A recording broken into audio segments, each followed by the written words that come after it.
En el año 47 después de Cristo, el emperador Claudio lidera una formidable campaña para la conquista de Britania. Es el primer intento desde la época de Julio César, 100 años atrás. Enardecidos por ritos sanguinarios y liderados por un carismático guerrero, los habitantes de la isla hostigan a los ejércitos romanos mediante la guerra de guerrillas.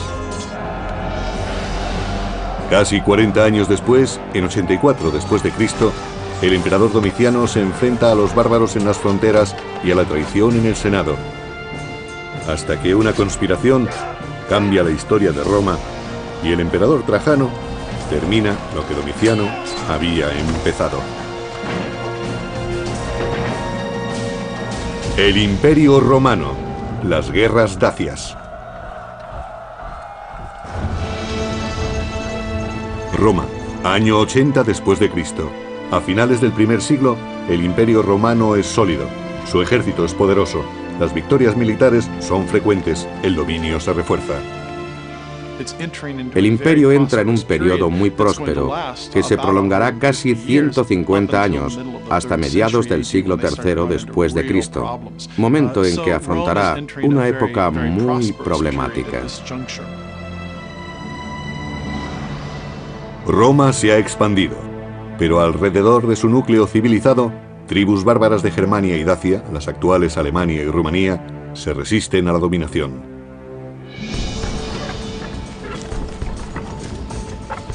Los más problemáticos son los dacios. Su rey, Decébalo, se dedica a atentar a las tribus vecinas con esclavos y oro, a cambio de aliarse a él contra Roma.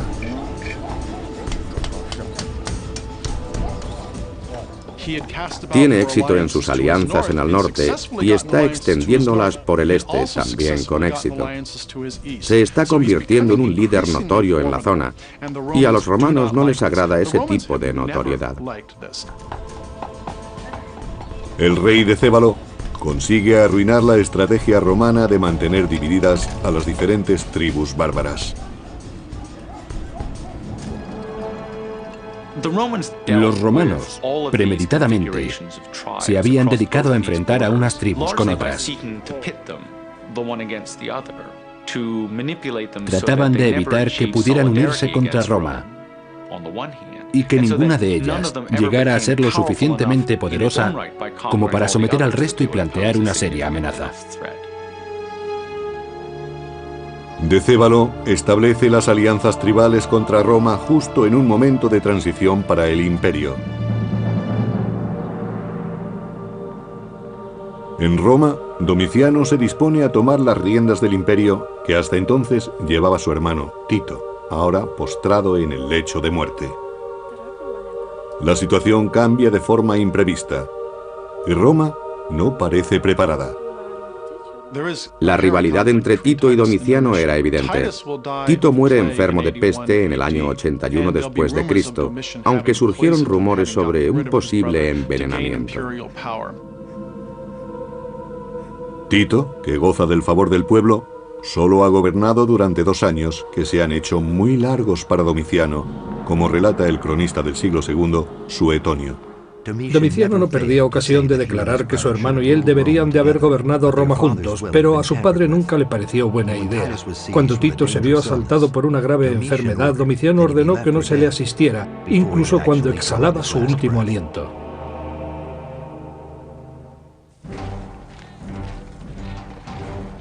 El poder de Roma se basa en la fuerza de su ejército. Para demostrar que su valía es comparable a la de su padre y su hermano, Domiciano deberá conseguir prestigio en el campo de batalla.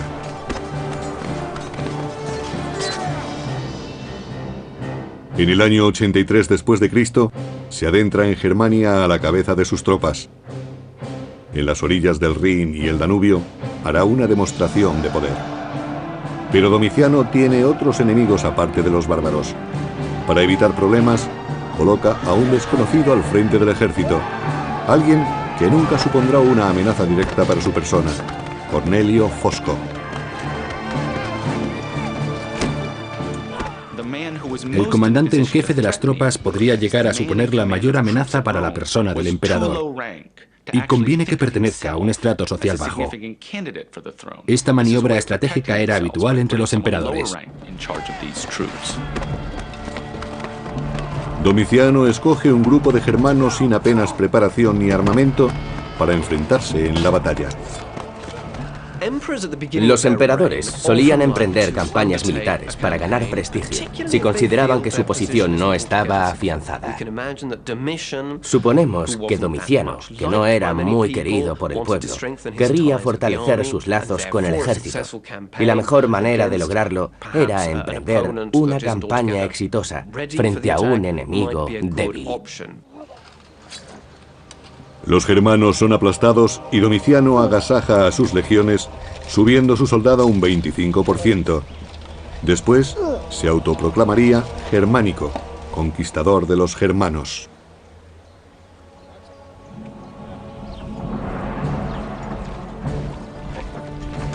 Por aquel entonces, un joven militar llamado Trajano gana cierta reputación en la frontera del Rin, haciendo respetar su autoridad sin recurrir a la fuerza. Es un hombre ambicioso y paciente.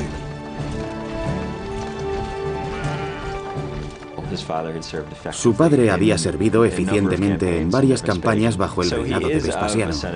Aunque en su abolengo había senadores y cónsules, Trajano no pertenece a la élite propiamente dicha del Senado romano. Se podría decir que proviene de un entorno humilde. Trajano sirve a Roma a la espera de una oportunidad para hacerse notar ante el nuevo emperador. Pero al norte, los dacios trabajan a destajo en sus armerías, forjando espadas y lanzas, respondiendo a las órdenes de su rey, Decébalo. Este sabe que la guerra contra Roma se acerca y quiere que los suyos estén preparados. El historiador Casio Dio lo describe así. Gran conocedor de la guerra, Decébalo sabe cuándo atacar y cuándo retirarse. Es experto en emboscadas y escaramuzas. Sabe cómo alimentar la victoria, pero también sabe asumir la derrota. Aparte de los romanos, los dacios constituían probablemente la civilización más avanzada de la cuenca del Mediterráneo en aquel momento. No sorprende, por tanto, que supusieran una amenaza real.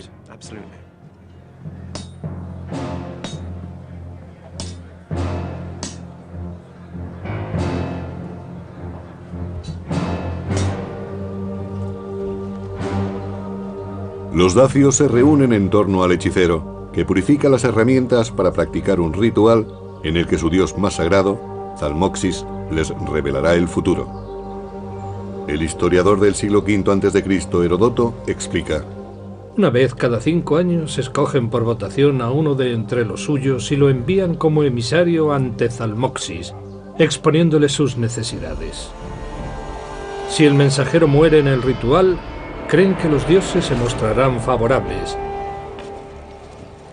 Pero si no muere, culpan al propio mensajero de su destino. Hoy, un mensajero dacio acude ante Zalmoxis para expresarle su deseo de victoria frente a Roma. Los dacios no aceptarán un mensaje desfavorable. Sin provocación previa, los dacios atacan la provincia romana de Moesia. Los mercados de Moesia están colmados con los frutos de dicha tierra, la fruta de sus huertos, el grano de sus campos, la cerámica de sus artesanos y el oro de sus minas, material necesario para acuñar las monedas romanas. Aprovechando la escasa vigilancia en esa parte de la frontera, los dacios se adentran en la provincia tomándola por sorpresa. Siembran el caos y matan a cualquiera que intente detenerlos, incluso al propio gobernador de la provincia. No está claro por qué en el año 84 se adentraron en Moesia. Aquel territorio les había pertenecido anteriormente.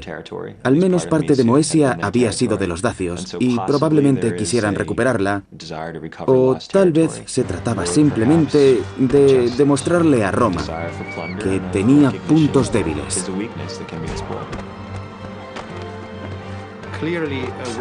Llevar la guerra a la orilla opuesta del Danubio era una manera de prosperar para un guerrero, y Decébalo había ascendido al poder así. En otras palabras, la guerra contra Roma era el mejor modo de obtener poder político.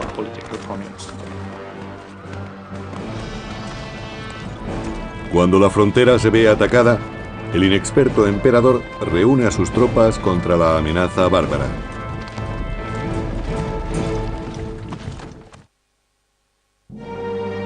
Año 84 después de Cristo. Con la muerte de su hermano Domiciano se ha convertido en emperador de Roma. Ahora debe retarse frente a un enemigo inesperado. Sin provocación previa, los dacios han atacado la provincia de Moesia matando a su gobernador. Los romanos envían a Cornelio Fosco con una legión.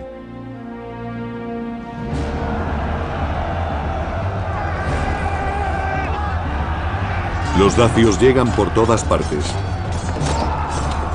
La incursión en Moesia es más que un simple levantamiento contra Roma. Es una afrenta directa al emperador.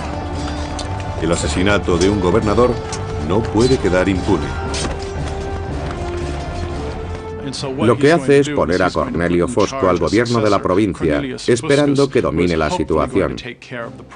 Pero a Fosco parece que le gusta tomar riesgos absolutamente innecesarios. Domiciano también se arriesga al nombrar a un hombre que no pertenece a la clase senatorial. Se trata de un desafío al Senado. Las tropas dacias se enfrentan a las de Fosco y las derrotan. Fosco muere, su legión es prácticamente aniquilada y los estandartes tomados. Es un golpe muy duro para los romanos.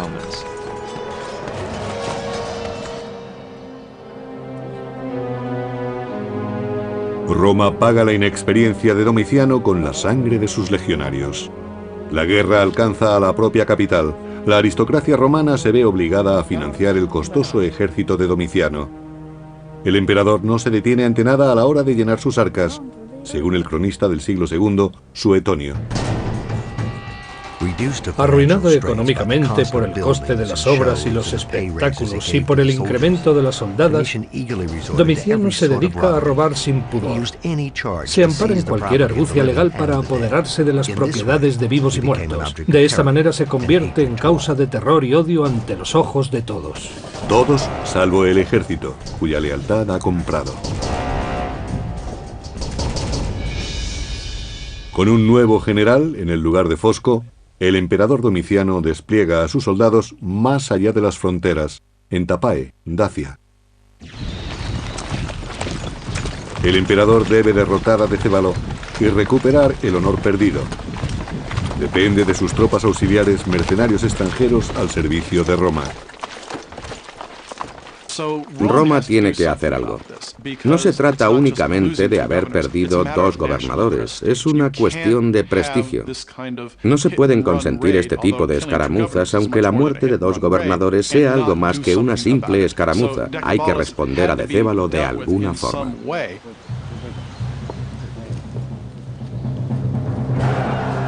Ahora que se enfrentan de nuevo, Roma está determinada a solucionar el problema de una vez por todas. Los dacios son terribles guerreros, pero el ejército romano, acompañado de tropas auxiliares formadas por aliados bárbaros, no piensa retroceder. Para los dacios, luchar contra el ejército romano suponía un gran reto, no solo porque se enfrentaban a soldados profesionales, sino porque estos iban acompañados de tropas auxiliares y desconocían su forma de combatir. Nunca antes se habían enfrentado a esas gentes, no sabían qué aspecto tenían, no sabían cómo luchaban. Podía resultar terrible. Tras el combate, Decébalo y sus hombres se ven superados y se retiran. Pero las circunstancias no permiten que Domiciano pueda aprovechar su ventaja sobre los dacios. Mientras que Domiciano se enfrenta a Decébalo y los dacios, el gobernador de una provincia germana decide rebelarse.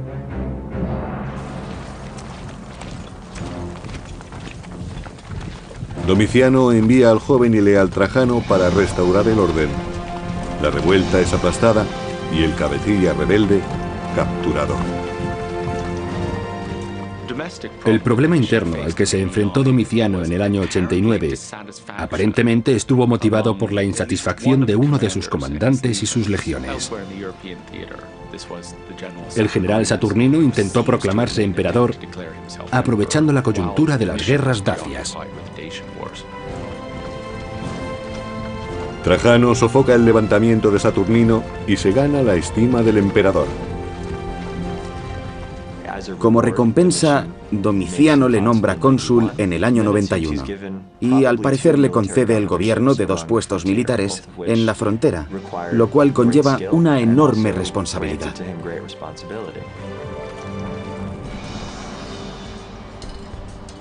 Para el rey dacio, Decébalo, los problemas políticos y militares del emperador Domiciano suponen una oportunidad única. Domiciano, un líder inexperto, se siente acuciado por el descontento creciente entre sus filas y por la resistencia de los dacios. Esperando apaciguar a sus enemigos, el inseguro Domiciano envía un mensajero al territorio dacio para proponer un tratado de paz al rey guerrero. Algunos lo consideran un gesto de debilidad. Siempre que un líder negocia con el enemigo algo distinto a su rendición incondicional, queda expuesto a las críticas internas, a ser acusado de cobardía. Es algo similar a las críticas emitidas en nuestros días contra George Bush por dejar que Saddam Hussein permaneciera en el poder tras la Primera Guerra del Golfo. En un extraño gesto, el mensajero de Domiciano devuelve el botín de guerra al enemigo derrotado, según cuenta Casio Dio.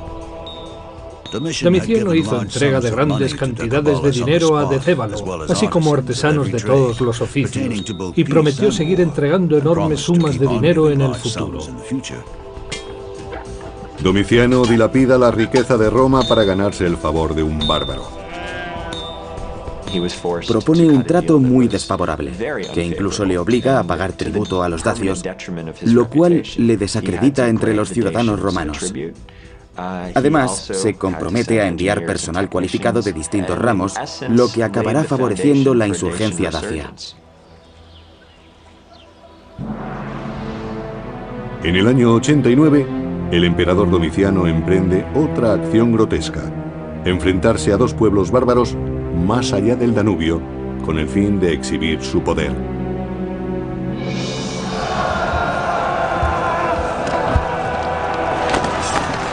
Pero subestima al enemigo y escatima tropas.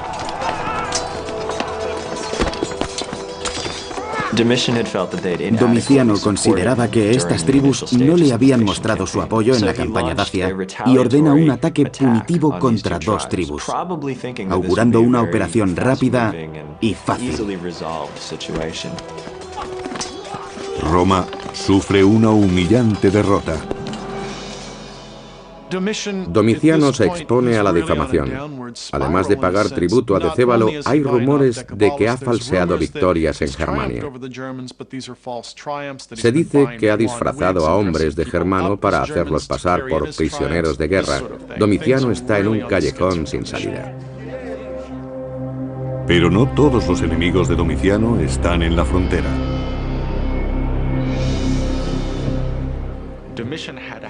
Domiciano tenía por costumbre eliminar a sus rivales políticos y en momentos de crisis destapaba supuestas conspiraciones en el Senado y practicaba purgas entre los senadores. En el año 93, Domiciano se autoproclama Dominus et Deus, Dios y Señor.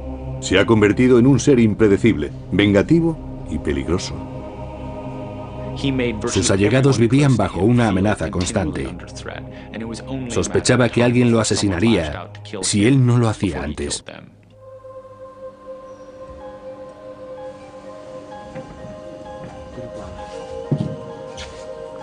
Mientras Domiciano siga vivo, nadie de su entorno se sentirá seguro. Su mujer, Domicia, y su ayuda de cámara, Estéfano, entre otros allegados, deciden actuar. Suetonio, cronista. Los conspiradores deliberaban sobre cómo eliminar a Domiciano, si en el baño o durante la cena. Estéfano, ayuda de cámara de Domicia, se ofreció voluntario. Para evitar sospechas, vendó el brazo izquierdo varios días antes fingiendo una lesión y dentro escondió una daga. Fue asesinado el 18 de septiembre del año 96 después de Cristo. Por entonces era odiado por su mujer Domicia, por varios cortesanos, y no gozaba de alta estima en el Senado. A esas alturas nadie quiere a Domiciano. Probablemente existiera una conspiración orquestada desde la corte y el Senado. El plan está en marcha.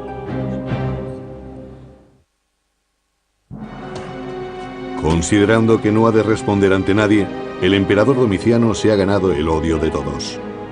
Ha soliviantado a los aliados de Roma y ha dilapidado su riqueza creándose enemigos.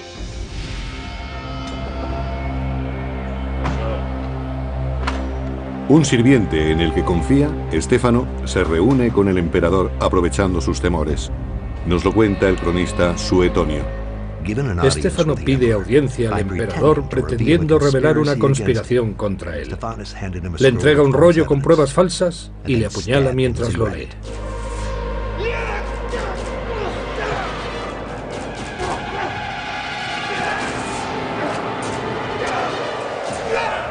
Los guardias escuchan el alboroto y corren hacia los aposentos. Ya es demasiado tarde, aunque atrapan a Estéfano.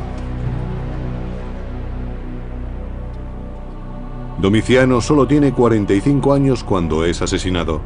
Su mandato ha durado 15 años. El asesinato de Domiciano es la culminación de un plan urdido, al menos al principio, en su propia casa. Es asesinado en sus estancias privadas. Parece un caso de fácil resolución, pero hay razones para pensar que hubo más partes interesadas.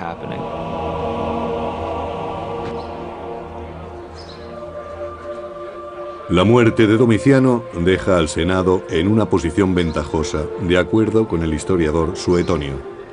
La gente acogió la muerte de Domiciano con indiferencia. Solo los soldados se entristecieron e intentaron que se le recordara como Domiciano el dios. Los senadores estaban tan entusiasmados que les faltó tiempo para insultar al emperador muerto, derribando sus estatuas, borrando su nombre de las estelas y destrozando sus representaciones. El Senado no pierde el tiempo y nombra a otro emperador. Inmediatamente después del asesinato de Domiciano, el Senado designa a uno de sus miembros como su sucesor, un hombre llamado Nerva, anciano, sin hijos y sin méritos militares. Las razones de esta elección son evidentes. Nerva es elegido con asombrosa prontitud. Era el candidato idóneo. Todo el mundo lo acepta porque es viejo, achacoso, no tiene hijos. En suma, se trata de un emperador de transición y así el Senado se puede conceder una prórroga. Nerva es consciente de que su nombramiento es temporal y actúa rápido. Antes de verse forzado a abdicar o incluso a ser asesinado por su falta de autoridad, pone junto a sí a un hombre que le complemente, alguien con las cualidades que a él le faltan, y le conceda el respeto del ejército. En tan solo un año, Nerva adopta al general Trajano como heredero y le nombra coemperador. La historia no ha desvelado todavía si Trajano formó parte de la conspiración contra Domiciano. Es poco probable que Trajano estuviera relacionado, pero seguramente tuviera conocimiento de ello, lo que tampoco significa que lo aprobara. Quizá lo supiera, pero aceptara que se trataba de una circunstancia que no podía cambiar y la asumía como tal.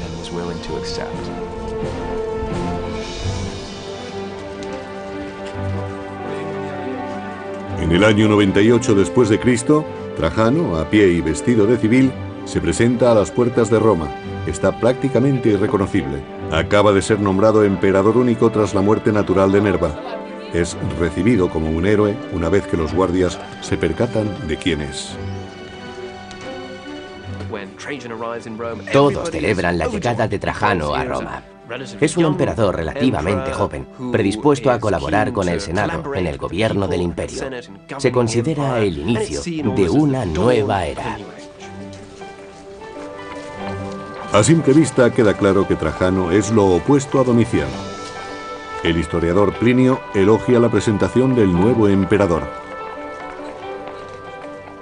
Tu entrada nos encandiló y sorprendió. Tus predecesores tenían que ser llevados a hombros, puesto que no se conformaban con el tiro de 4 caballos blancos. A ti, en cambio, te bastó con tu esplendorosa presencia. Tenía el aspecto de los estamentos más relevantes y de quienes escribían la historia. Por eso, Trajano es recordado como un buen emperador.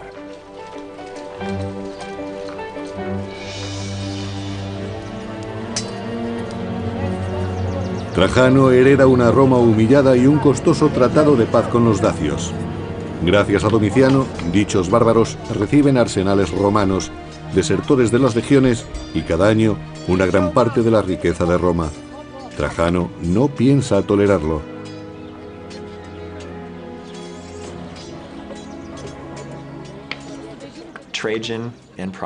Trajano consideraba el tratado de Domiciano con los dacios como un ultraje, como una mancha para Roma.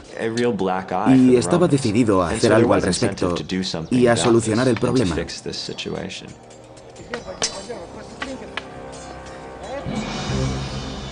Trajano no permanece mucho tiempo en Roma. Con 9 de sus legiones y tropas auxiliares parte hacia el Danubio con la intención de terminar una empresa inacabada.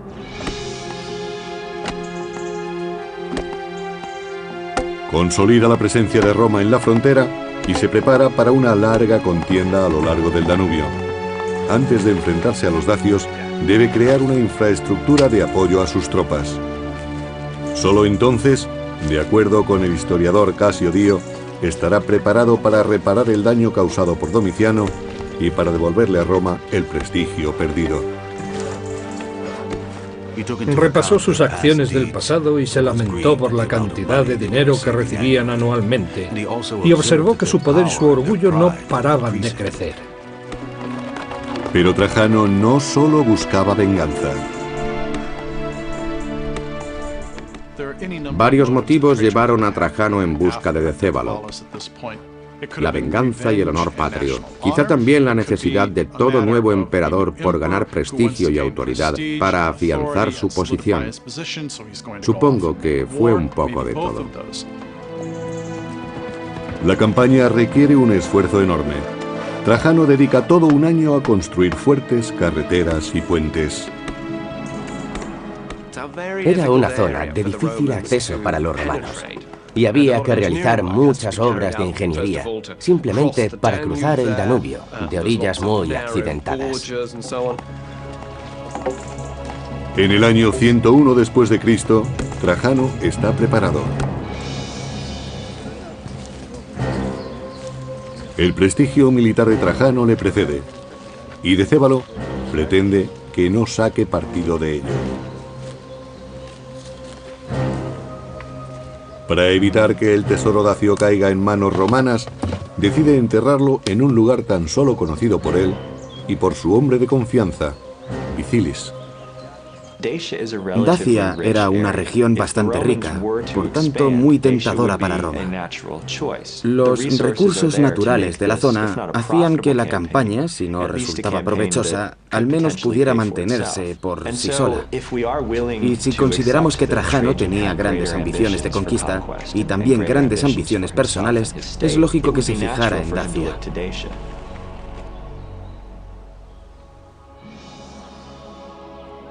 En el año 101 después de Cristo, los dacios saben que la paz está a punto de romperse.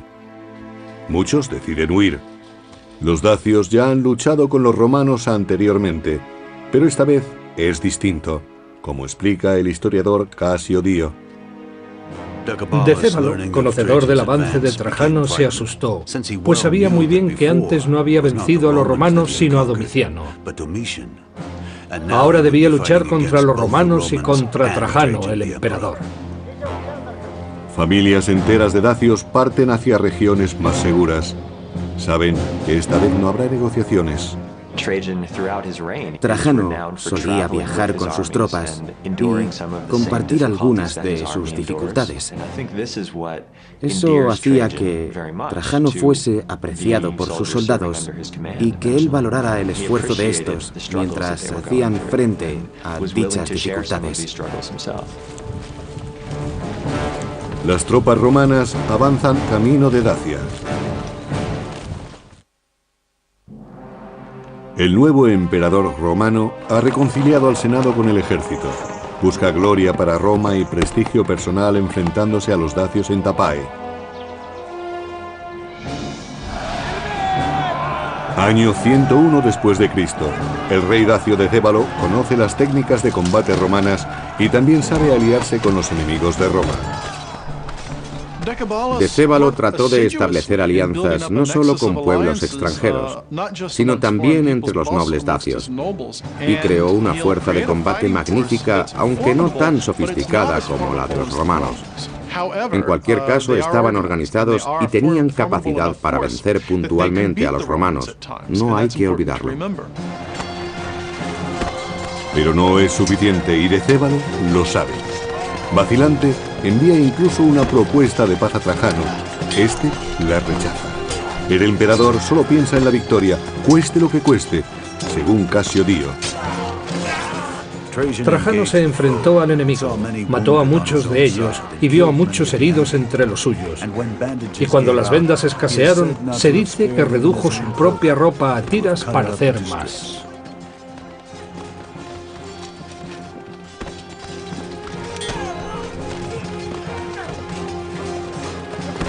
Un guerrero dacio siempre preferirá morir a ser capturado.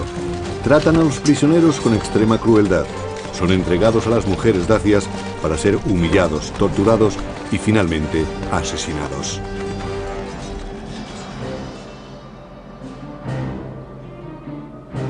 Trajano vence a Decébalo, forzándole a someterse a la voluntad de Roma. Deberá devolver todo lo que ha conseguido de los anteriores tratados y jurar obediencia. Casio Dio lo recuerda. Decébalo se comprometió a regañadientes a entregar las armas, a devolver a los desertores, a derribar los fuertes, a retirarse de territorio ocupado y más aún, a aceptar a los amigos y a los enemigos de Roma. Tras su victoria, Trajano ha convertido un fiero adversario en aliado y puede volver a Roma con orgullo. Pero el tratado no tiene el efecto deseado y no apaga la sed de sangre de Decébalo, que conoce la tecnología bélica romana y cree poder contrarrestarla.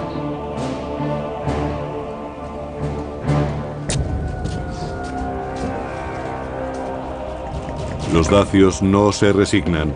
Despojados del armamento romano, han empezado a construir el suyo propio. Con armas y tropas renovadas, expanden su territorio desafiando a Roma. No está muy claro por qué Decébalo decidió romper el tratado.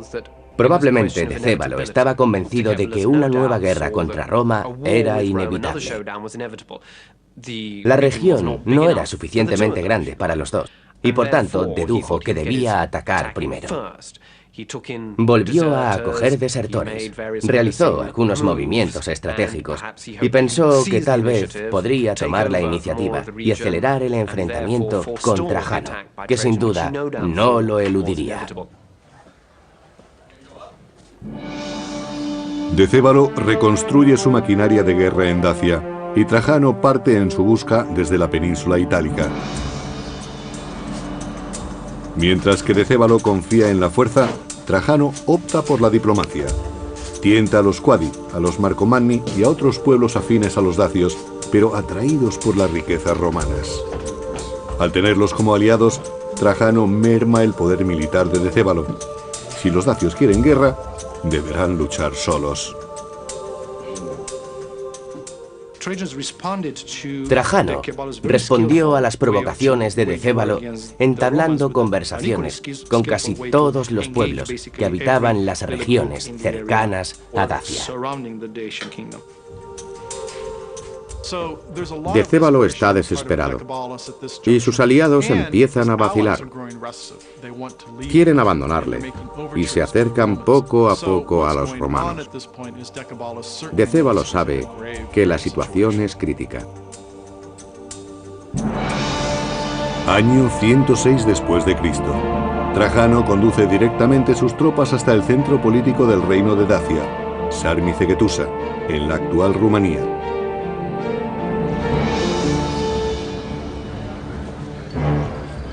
En el interior de la ciudad fortificada, los dacios se preparan para el sitio. Ponen todas sus esperanzas en las gruesas murallas, pero si los romanos llegan a hacer brecha, reaccionarán. El fuego y el aceite no dejarán nada de provecho a los romanos. Además, el veneno hará que ningún dacio, sea hombre, mujer o niño, sea capturado y esclavizado. Si les derrotan, se reunirán todos más allá de la muerte.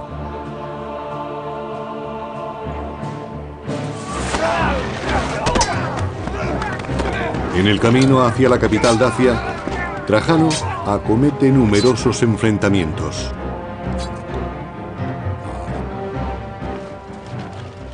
Se trataba de una ciudad fortificada, difícil de tomar.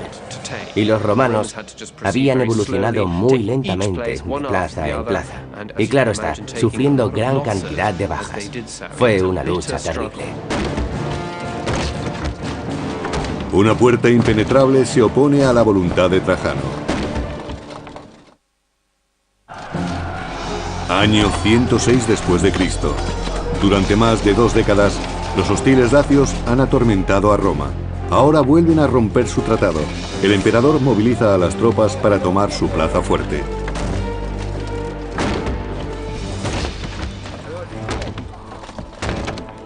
Los dacios han combatido ferozmente para mantener a los romanos lejos de Sarmizagetusa. Aunque el armamento de los dacios no fuera tan sofisticado, combatían en su tierra y ocupaban posiciones estratégicas. La capital era una fortaleza y no debía resultar fácil conquistarla.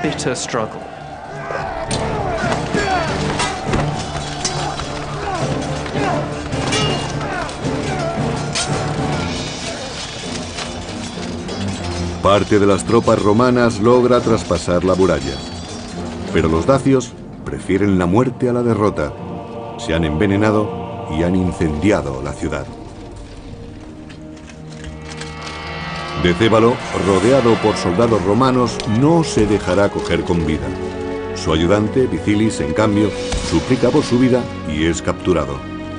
Pero el mejor premio para los soldados de Trajano es la cabeza de Decébalo. Más tarde, la mostrarán en su victorioso desfile por las calles de Roma. Era el primer éxito militar de un emperador desde los días de Augusto y Julio César. Le situaba, por tanto, en un lugar privilegiado.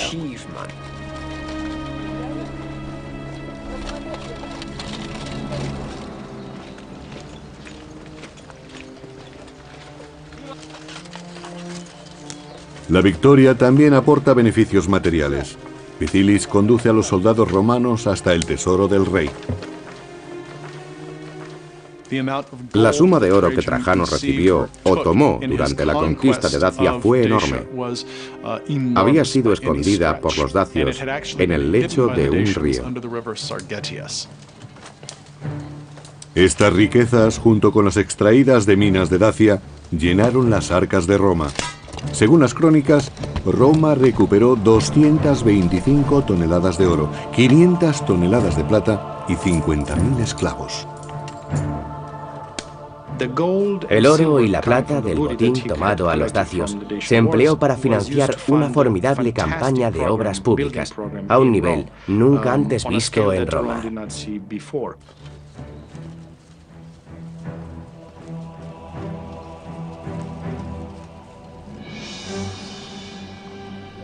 El expolio aporta a Trajano los fondos necesarios para construir un nuevo foro en Roma, el mayor jamás construido.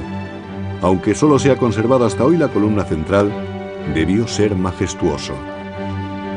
Esta impresionante pieza llamada Columna de Trajano ofrece una representación gráfica de las guerras dacias que devolvieron a Roma su gloria. La columna de Trajano mide 30 metros de altura y muestra 155 escenas de la guerra contra los dacios. Por supuesto, no se trata de una recopilación pormenorizada, son las escenas más representativas. Podemos ver representados a distintos pueblos bárbaros, pero lo más significativo es el triunfal avance de los romanos y sus dos grandes victorias bélicas. La columna es un monumento propagandístico. Primero, es una gran obra de ingeniería y, por otra parte, es un símbolo del poder militar que Trajano devolvió a Roma. El inmenso botín de guerra y el triunfo en la batalla alimentarán las ansias de poder de Trajano. Su época está marcada por las conquistas y una década después de las guerras dacias emprende una ambiciosa campaña en Partia, en lo que hoy es Irak.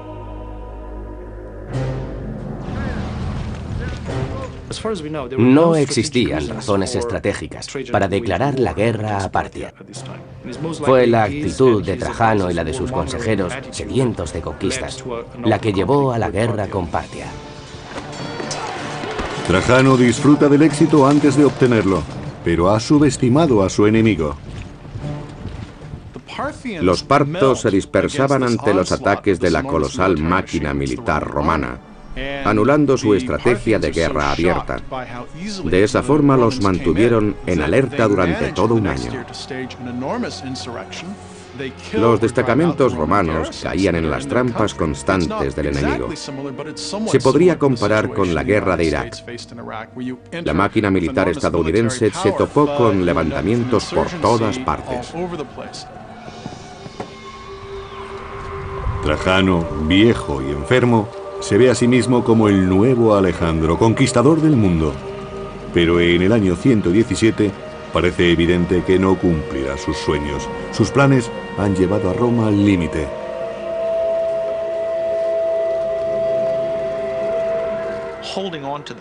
Ocupar territorios tan hostiles es muy difícil. Y Trajano se da cuenta, mientras lucha en el norte, el centro y el sur a la vez, de que ha sobreexplotado sus recursos. Ya anciano, Trajano se retira, abandonando su campaña y volviendo a Roma, pero muere antes de llegar. La situación en la que Trajano se encuentra antes de abandonar su campaña es similar a la de Estados Unidos y sus aliados hoy en día, en la misma zona del mundo, con las mismas defensas porosas, las mismas fronteras naturales y el mismo deseo de acelerar un proceso que debía haberse planteado con más previsión, con un plan para ganar la guerra, pero sin planes para organizar el territorio una vez acabados los combates. Trajano es considerado como uno de los grandes emperadores romanos, pero no puede colmar sus ambiciones.